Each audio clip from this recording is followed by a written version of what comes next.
What's up, guys? It's Devin Harrington, the average Gen Xer, back at it. Welcome back to my channel. I have really missed making content for you guys and, talking in the comments and all that stuff. So I just wanted to hop on here for anyone who cares and give an update on why I haven't been posting anything. If you are so inclined to know why, then please watch. So, if you're unfamiliar, I have a horse. His name is Karma with a C. And we were cantering a figure eight last Tuesday night, or I don't know. I've lost track of time. But we were cantering a figure eight and going around a turn, and his back end kind of slipped. He tripped, and the back end slipped out from underneath him. And so he kind of sat down like a dog, or started to. And so I'm falling off the back of him, and all I could see was his big neck coming closer and closer, like he was going to flip over and land on top of me.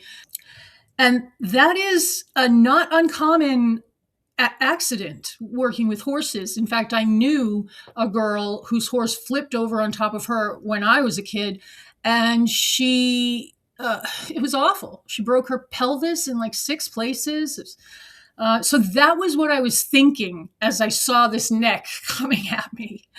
And so I flung myself off of him to the right and landed right on my ribs. And it knocked the wind out of me. And I immediately sat up.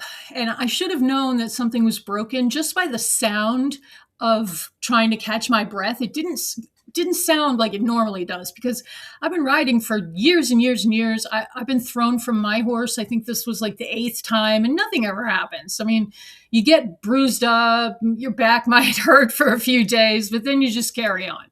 That's the horse girl way.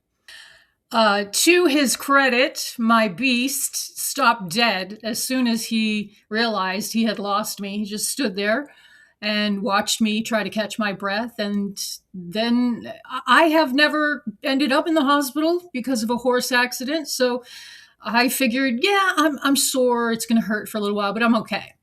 So I slowly got up and wobbled over to him and did the big walk back to the main barn and took his tack off. And all the while I'm like kind of short of breath.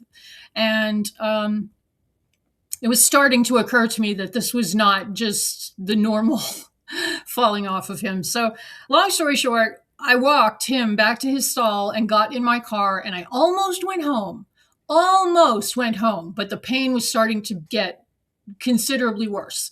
You know, when you first fall, you get the rush of adrenaline, and so you kind of don't feel it. Well, I was feeling it. So I drove to urgent care, which was about 5 minutes away. I was the only person in there.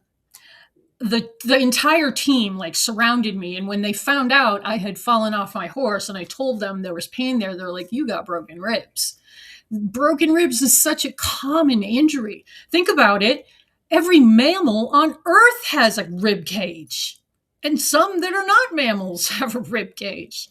And every human has a rib cage, and it doesn't matter your gender, your size, your fitness level, your socioeconomic place in the world. If you break your ribs, you will be in agony. And I was dying. So they very quickly started an IV, and luckily this kindly old doctor, he was like, give her some Dilaudid. Good stuff. But as I'm sure you're aware, everybody and their dog has an opiate problem these days. And so they don't give you what they used to give you. So at least the pain went away enough that I could like speak and not be screaming in agony. So they were like, you're not going home. They called an ambulance for me. The ambulance comes, they take me, and it was just literally like a mile down the street to a level 2 trauma center, a state-of-the-art, beautiful new hospital. And they wheeled me in. I probably blew past my deductible, just getting into the place. But the point was, I was taken care of, and I have not had a serious accident like this in a long time. And yet for me, because I live in a big metro area, I was able to just drive a few miles and there's a freestanding ER with everybody waiting for me to show up. They were like, "You drove yourself here?" So it turns out I have 4 broken ribs and a partially collapsed lung on the right side. So I get into the hospital and I'm admitted. And I'm there for a day or so, and they're trying to see if the ribs will start healing on their own, if everything is stable, because you can't do anything for broken ribs. You just have to give it time and let the bones fuse back together. And so I was getting chest x-rays like every 5 minutes. And at one point, I kind of slowly turned over in bed. And you know how you hear in your head if something happens in your body? And I just heard snap. And then it was all downhill from there. So what happened once they got into the surgery and just, were working on me, that piece had almost broken in the fall and then finally really broke when I turned in bed. And thank God I was in a hospital, because that bone slid down and was pressing into my lung. And the lung was already damaged from the fall. Not badly. I mean, it could have been so much worse. I have so many thoughts about this, what happened. Like, I don't want to say I'm glad it happened, but I learned so much and I kind of feel like I'm in a new era. Don't break your ribs if you want to start a new era in your life.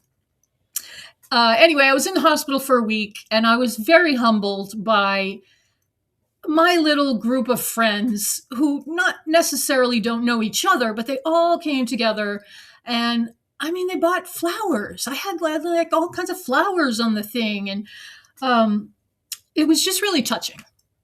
And it's something, of course I would do the same for them, but I'm a very independent person and it's hard to ask for help. And I actually just, was texting people, letting them know I'm in the hospital, not expecting anything. But they were all like, "Oh, which hospital, which room, blah, blah, blah. All right, I can come tomorrow. Do you need anything? Like, what do you need?" And, they say that you don't have to have a big family of your own to have a happy life. All you need is a handful of good friends that are real, that are, that care, that the kind of friends that will help you move or bring you flowers in the hospital and keep you company. You know what I'm saying. Anyway, so regarding the healthcare aspect of this, because I was laying in a hospital bed for a week and there's only so much House Hunters you can watch.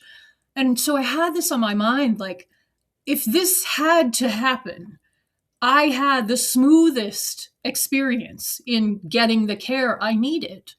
It was just like taken care of for me. And the place I went to, beautiful hospital, immaculate, and yet that's what I expect in the area I live. I mean, I would expect that wherever I was in America. The US is always like, well, we have standards and we have regulations. And the hospital was great, and everybody, for the most part, was just really friendly and sweet. And it sucked to have broken ribs and deal with that pain, which I'm still kind of dealing with. I think it's going to be a long haul. But the situation was made as easy as possible because I have health insurance. And I ended up at a good hospital, which was nearby. A lot of hospitals have closed in the US, and they're like the one hospital for that entire area. So anyone can break their ribs. You can fall off a tractor and break your ribs. You can break your ribs falling in your house. You fall against something. And I just could not help thinking, like, everybody should have access to this. Anyone who breaks their ribs in the United States should have some version of this. I mean, I broke 4 ribs and collapsed a lung, and 15 minutes later, I'm in an ER getting painkillers. And that's not the experience of everyone. I mean, I know I sound kind of naive for a 55-year-old, but it really was eye-opening for that reason, because not everyone can have that. And everybody in America should have that. And now we get to the part of it being the United States of America, where this happened to me, where healthcare is not socialized. And my insurance has a $4,000 deductible. And this is not a GoFundMe kind of thing. So just don't worry about that. $4,000 deductible, which in America, you go into a hospital, there goes the deductible. And then my insurance pays 80% of whatever else. And thanks to the Affordable Care Act, thanks, Obama, I have an out-of-pocket maximum of $12,000. But I know all this, and they come and visit you. You know, the hospitalist or whatever they're called always comes to visit you with the notebook and the clipboard and can you make a payment today? And so what I'm asking, I'm going to wrap this up.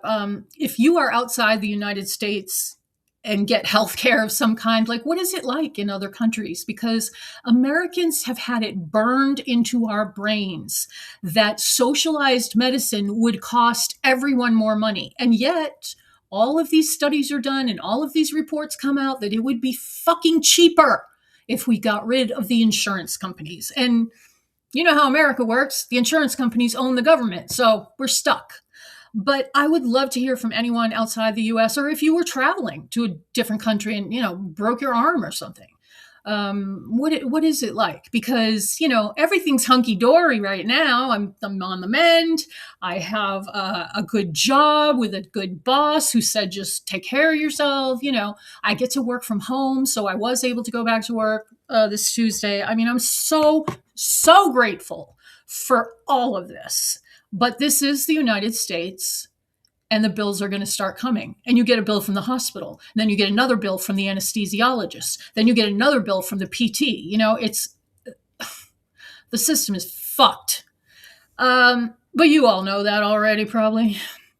Anyway, I do want to say thank you so much for everyone who reached out. And you really, it seems like such a small thing to do, to just see a post and then comment, oh, I hope you get better soon, you know, to a random stranger on the internet. But when you are the sick person, it makes a difference. It really made a difference to all the people that reached out just to check on me, you know, people I know on Facebook that I don't necessarily see. And anyway, I'm getting a little weepy about it, but thank you so much to everyone who reached out. I am planning to do an Alexandra Rodriguez reaction video tonight. So keep an eye out for that. And as always, thank you for stopping by to hear me talk shit on the internet. And I'll see you guys in the next video. Thank you so much.